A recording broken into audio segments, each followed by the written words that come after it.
আপনারা এখন যেটা স্ক্রিনে দেখছেন এটা না কোনো এলিয়েন স্পেসশিপ, না কোনো সায়েন্স ফিকশন মুভির অ্যানিমেশন থিম। এটি স্টিভ জবস এবং অ্যাপেলের এমন একটি প্রোডাক্ট যা কেউ কখনো কিনতে পারবে না।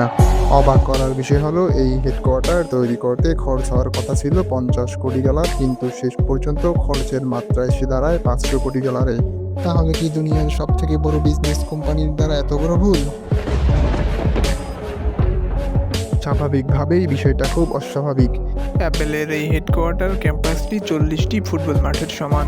এটাকে আপনি একটা হাইটেক ফিউচারিস্টিক সিটিও বলতে পারেন। এখানে বেঁচে থাকার জন্য প্রয়োজনীয় সবকিছুই আছে। খাবারের জন্য ক্যাফেটেরিয়া, সুস্বাস্থ্যের জন্য জিম এবং medical emergency.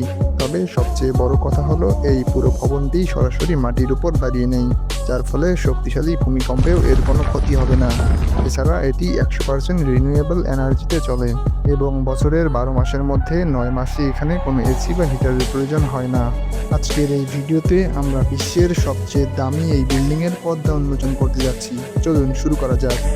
And we've come up with a design that puts 12,000 people in one building. এই প্রজেক্টটির পরিকল্পনা স্টিভ জবস 2011 সালে সিটি কাউন্সিলের সামনে পেশ করেছিলেন, কিন্তু এর শুরু হয়েছিল 2004 সাল থেকে।